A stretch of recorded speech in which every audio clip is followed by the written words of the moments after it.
xeyr, hörmətli Xaliq müəllim. Mir televiziyası olaraq sizə bir neçə sualla müraciət etmək istərdik. Birinci sualım.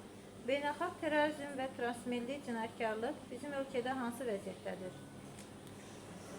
Axşamınız xeyir olsun. Beynəlxalq terrorizm, transmilli cinayətkarlıq bizim ölkədə son deməli Qarabağ müharibəsi bitdikdən sonra 2020-ci ildə 44 günlük müharibədən sonra Azərbaycan Respublikasının ərazisində hər hansı bir terror hadisəsi olmamışdır. Bir daha xüsusilə qeyd etmək istəyirəm ki, Ermənistan-Azərbaycan müharibəsi istisna olmaqla və yaxın qonşularımızın son 30 ildə Azərbaycan ərazi bütövlüyünə terror hadisəsi, işğalçı siyasət aparmışdır.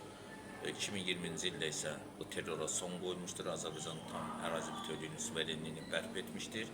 Son 6 ildə 2020-ci ildən bu tərəfə isə Azərbaycan Respublikasının ərazisində, o cümlədən Bakı şəhərində hər hansı bir dövlətin təhlükəsindən bağlı, əhalinin təhlükəsindən bağlı terror hadisəsi qeydə alınmamışdır. Biz son 5 ilin rəsmi statistikalarına nəzər salsaq, istər Daxili İşlər Nazirliyinin, istər Azərbaycan Respublikasının Baş Prokurorluğunu və Azərbaycan Respublikası Dövlət Təhlükəsizlik Xidmətinin illik yekun hesabatlarına baxsaq, son 5 ildə bir daha qeyd edirəm ki, Azərbaycan Respublikasının ərazi bütövlüyündə hər hansı bir terror hadisəsi qeydə alınmamışdır. Amma ümumilikdə Azərbaycan Respublikası beynəlxalq konvensiyaların, beynəlxalq hüququn bütün əsasnamələrinə və BMT-nin Təhlükəsizlik Şurasının üzvü kimi bütün beynəlxalq hüquq normativlərinin hamısından qol çəkmişdir və Respublikamız bu baxımdan dünyada sakitlik adası kimi tanınır. Bir Türkiyə, bir Azərbaycan müsəlman ölkələri içərisində 57 müsəlman dövləti içərisində ən böyük təhlükəsizlik adası kimi tanınır və qəbul olunur. Son dövrlərdə buna əyani misal olaraq NATO-nun axırıncı sammitinin məhz müsəlman ölkəsi olaraq Türkiyədə keçirilməsi dediklərimə əyani sübutdur ki, artıq Avropa və Qərb inkişaf etmiş 20'lik Türkiyənin və Azərbaycanın nüfuzunu, gücünü, qüdrətini qəbul edir bir dövlət kimi. İkinci sualım isə Azərbaycan gəncliyinin sürətlə narkotika qurşanması barəsində nə deyə bilərsiniz? Azərbaycan Respublikası gəncliyinin sürətlə narkotika qurşanması barəsində onu deyə bilərəm ki, çox təəssüf ki, bəli, ilin yekunlarına nəzər salanda narkotika meyillilik şəxslər arasında hədsiz dərəcədə çoxalmışdır. Burada bir çox prinsipial məsələlər var.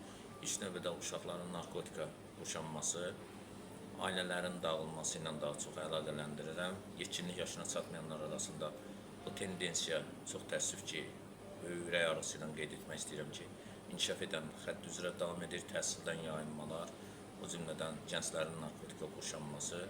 Bu da bəzi məsələlər sosialdırsa, digər məsələlər mənəvi və əxlaq məsələlərdir ki, valideynlər öz uşaqları üzərində ciddi nəzarəti həyata keçirə bilmirlər. Yüksək təlim-tərbiyə və mənəvi kriteriyalar övladlarına aşılamırlar. Ailələrdə boşanma halları nəticə etibarilə uşaqların şikəst olmasına gətirib çıxarır. Söhbət psixi şikəstlikdən deyil, mənəvi şikəstlikdən gedir. Və bu da bekarçılıqdan, təhsildən yayınmaqdan, valideyn tərbiyəsindən kənarda qalmaqdan pis vərdişlərə aid olur. O cümlədən siqaretə qurşanır, narkotika qurşanır, alkoqola qurşanır və yaxud da ki, çox təəssüf ki, bərəkətsiz ömür keçirir və yaxud qumar vərdişlərinə gedib qurşanır. Və bu da gələcək nəsillərin inkişafdan qalmasına gətirib çıxarır. Azərbaycanın milli mental dəyərləri var. Onlardan ən əsas, fundamental əsas isə ailə dəyərləridir. Mən ürək ağrısıyla bir alim kimi, ziyalı kimi və eyni zamanda bir din adamı kimi nəzərə alsaq ki, mən özüm də buranın hafizəm. Mən bunu xüsusilə ürək ağrısıyla qeyd etmək istəyirəm ki, Azərbaycanın bu barədə çox böyük problemləri var və buradan fürsətdən istifadə edib Azərbaycan Respublikasının Ali Baş Komandanı Cənab Prezident İlham Əliyevə müraciət edirəm ki, ölkənin daxili siyasətinə, o cümlədən təhsil, səhiyyə, milli mənəvi dəyərlər, dini dəyərlər məsələlərinə həddindən artıq həssas və məsuliyyətli yanaşmalıdır. Azərbaycan bu sahədə çox təəssüf ki, geriyə gedir və bunu mən bir daha ürək ağrısı ilə qeyd etmək istəyirəm.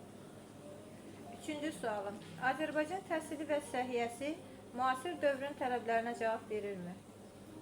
Azərbaycanın təhsili və səhiyyəsi müasir dövrün tələblərinə cavab verir, həm də cavab vermir. Cavab verir o baxımdan ki, ölkəmizdə yeni klinikalar tikilir, müasir avadanlıqlar gətirilir, Amma çox təəssüf ki, səhiyyə işçilərinin bəzilərinin heç bu avadanlıqları işlətmək təcrübəsi yoxdur. Bəzən elə model olaraq gətirilir, qoyulur, amma çox təəssüf ki, onların istifadə qaydaları ya düzgün tətbiq olunmur.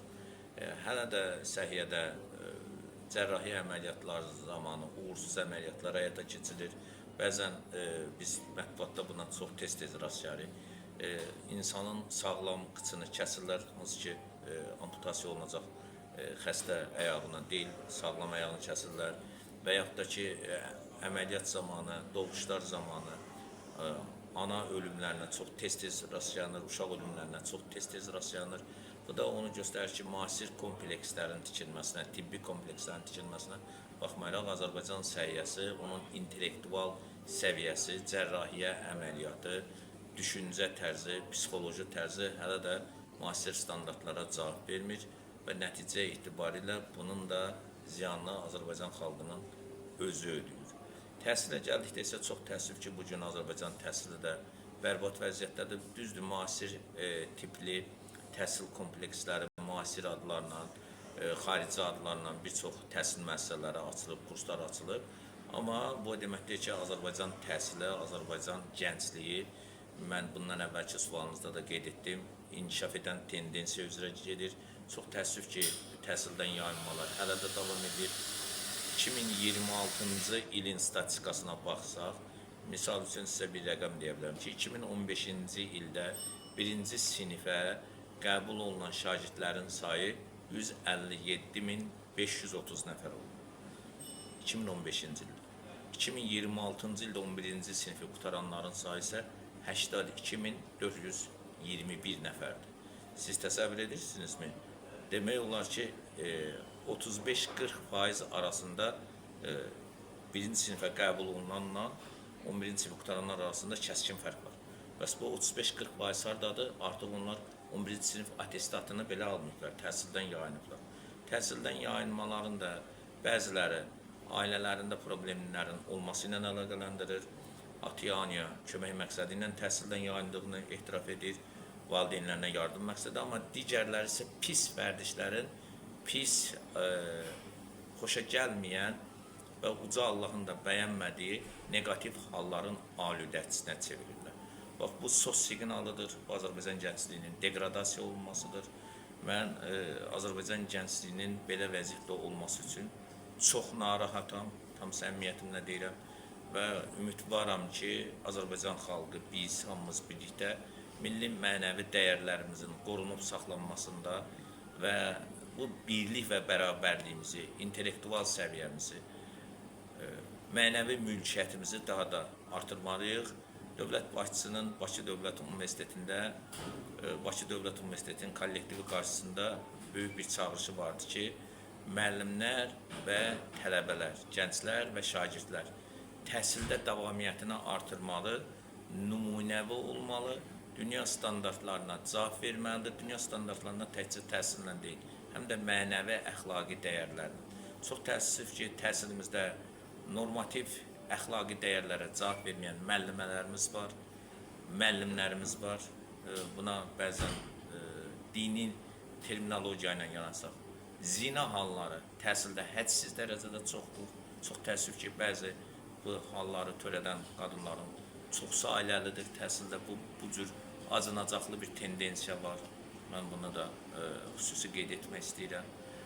Bu belə hallar çox təəssüf ki, səhiyyədə də var, bərbad vəziyyətdə. Və müqəddəs Quranımızda qiyamətin əlamətləri 10 şərtlə göstərilmişdir.